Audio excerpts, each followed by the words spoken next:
Welcome back to Trend ZDI series. Last time we left you with a cliffhanger about a researcher specializing in Autodesk and fuzzing. Please welcome our guest, Matt Powell, our senior vulnerability researcher, or better yet, the man behind the fuzzing and a man on the quest for the best Japanese food. Welcome, Matt. Hi, welcome. Thank you. Thank you. You know what? I still think about the Pont-to-Own events we've had in Japan. I think we have about one or two already. And you always have the love for food out there.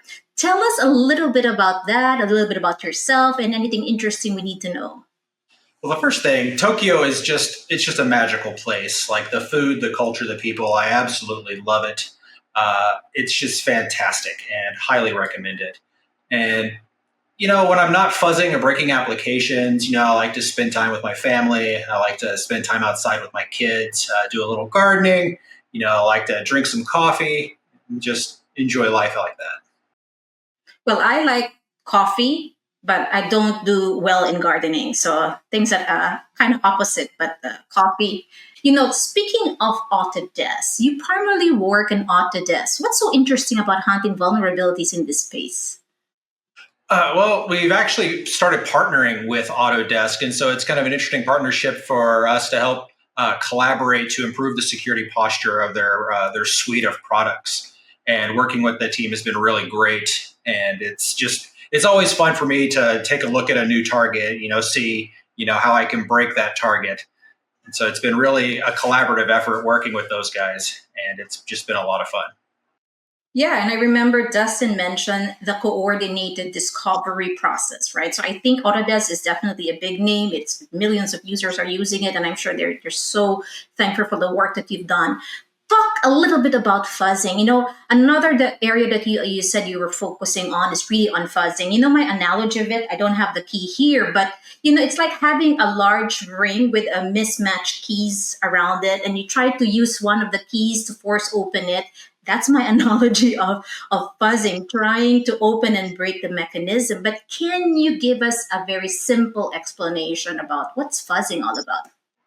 Sure. So fuzzing is finding new and exciting ways to break an application by feeding it inputs it may not expect. A malformed Office document or picture, where in the parsing of that, it doesn't actually maybe conform to the standard, and the application panics and doesn't know how to handle that. So fuzzing is repeatedly giving inputs into an application in hopes just to see what happens when you make subtle changes to the files that it processes. And I think when we talk about breaking the application, it can go from something very simple to something complex, but also there might be some things that, oh my God, this is happening, right? Can you go a little bit around that? What vulnerabilities are we seeing in this space? Sure, we're seeing a wide gambit of vulnerabilities in this space, from denial of service, where the application just closes and you may lose work, all the way up to use after free or memory corruption type issues, where an attacker can achieve arbitrary code execution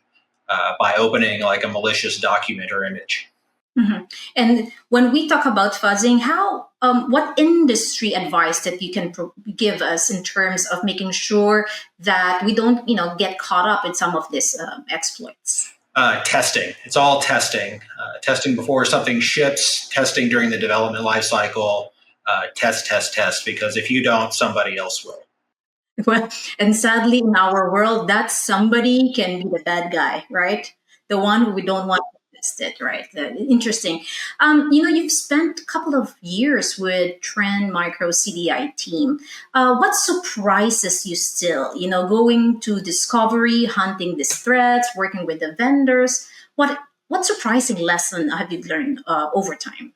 That poor coding practices are still very much alive and well in 2025. So it's not just particular vendors. I mean, we're seeing it across the board on even some surprising vendors. So it's still a challenge for development shops to ship solid code. Oh yeah, and I think, and I always say our industry is a revolving door. There's people coming in very junior. There are people also mastering it. So end of the day, what you said was constant is that sadly there's still flawed code at the end of the day that we need to kind of work on, right? I think Trend Micro CDI is turning on a 20 plus years already, right? It's a long, long time.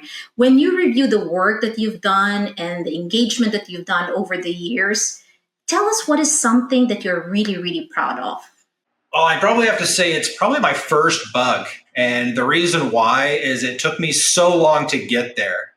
When I first joined the team, I was tasked with starting to find bugs, and it totally did something I'd never done before. And there were a lot of failures to get to a point. I would think I found something cool, and only to be told that it's not cool and it gets rejected. So try and try and try again. And I would say when I finally landed my first vulnerability, that one's always going to be special to me, just because it was the first one. So I want to dive in a little bit to rejection, right? In the industry that we work on, obviously there will be some level of rejection, either, as you said, the quality is not there, or even when they submit a certain bug, it may not be what they perceive it is, right? As we move forward, what critical advice that you can provide, not just from the software point of view, not just from the hardware point of view, but how can organization get really better in vulnerability hunting, discovery, and solution? I think the best piece of advice is to not take a vulnerability, a disclosure or submission as a personal attack. Most researchers are there to submit their work to improve the security posture of your product. And I think a lot of companies may take a automatic defensive stance and often be hostile or just ignore researchers. I think a good piece of advice would be to embrace that communication and that relationship and build that and make the software better for everybody.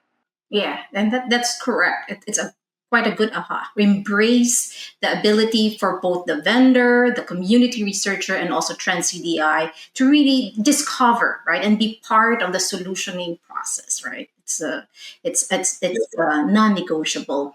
On the last note, Matt, what are you excited about in the next couple of years as we move further and wider into this initiative, which is a leading initiative in the industry? What are you excited about?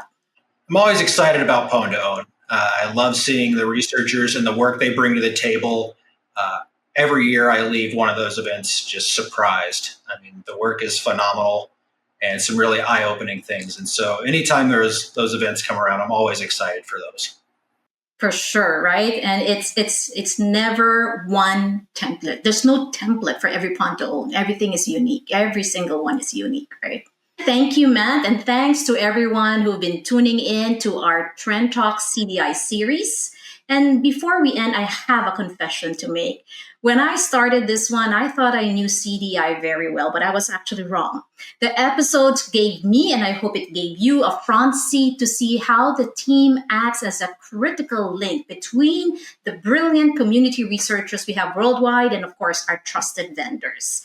And for every flawed line of code, Trend Micro CDI is there serving as a trusted partner and proving that our journey forward will be even safer. So thank you for joining us, and thank you, Matt, for being with us as well. Thank you for having me.